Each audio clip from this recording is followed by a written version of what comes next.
Okay, next we're going to talk about strengthening and motor control exercise. What we mean by motor control is controlling the way we're moving, where our joints are in space in relation to other joints, and making sure that everything's nice and healthy. Generally with strengthening principles, we always want to stop our sets of our strengthening at the point of technical fatigue, meaning we can no longer maintain good technique and form with the exercise we're doing without any compensatory patterns. And again, that depends on the movement. First one I'm going to show you is a seated hip internal rotation. I can use my countertop here. You can sit on the edge of a high couch or a bed. We're going to use a foam roller or a ball, and we're going to have a good amount of squeezing of that foam roller between our knees here. Okay? So knees are squeezing in.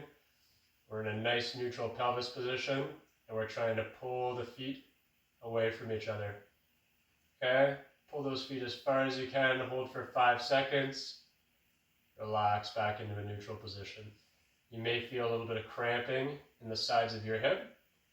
That's perfect. We want to push into a little bit of cramping there, not to the point where that persists and stays there, but we want those muscles to be working very hard.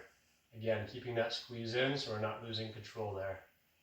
It's going to help us establish that muscular control through this range of motion and give us a good amount of mobility there. Okay? From there, we're going to get into our gluteal strengthening series. So this is a way to load our posterior pelvic tilt to strengthen our gluteal muscles and help us maintain our good pelvis position. Option number 1 is a double leg gluteal bridge. We're going to lay down on our back, feet hip width apart, our upper body is nice and relaxed down on the ground. Before we lift our hips up, we're going to have posterior pelvic tilt. Okay, so tuck the tail between your legs, try to maintain that tail tuck, bridge up all the way, create a straight line between your knees and your shoulders. High part of the movement should be our pubic bone, not our belly button. If our belly button is the high point of the movement, it means we're overly arching. Okay, so dial in that pelvic tilt, hold for 5 seconds, relax back down, brief tap, and come back up. If you're just starting this movement, you may find it beneficial to relax down on the ground, re-establish that tilt, and come up from there. But if you're a veteran, you can just keep that time under tension by doing a quick tap. Transition from there, we're going to go to a single leg variety. Opposite knee points straight up at the ceiling. Again, we're getting that posterior pelvic tilt. Drive up, hold for 5, relax back down, and repeat. Okay?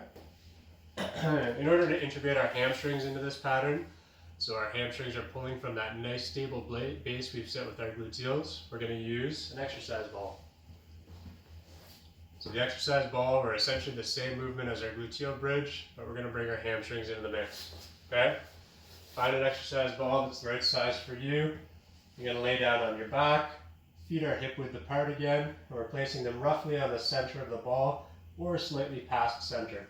Again, our upper body is nice and relaxed. We're going to get that pelvic tilt on. We're going to bridge up into our straight gluteal bridge. Again, straight line from your knees to your shoulders. We're going to try to maintain that straight line as we bring our heels in towards our bum. Okay? So we never want to be dropping or sagging at the midline. Hips are up. Nice, slow, and controlled. And back down. Okay? And our third variety from there is a single leg version. This is very hard, but it is a very good goal to try to get to. Opposite knee can point straight up towards the ceiling. Again, posterior tilt, hips up. Continue to keep those hips up as we rise. Nice and controlled, up and down. Use your elbows for balance. These are all fun exercises and fun varieties, progressing in difficulty as we go. So choose the hardest difficulty that you can tolerate for the prescribed number of sets and repetitions. And when you can do the number of sets and repetitions that have been recommended for that exercise, move on to the next variety. Have fun.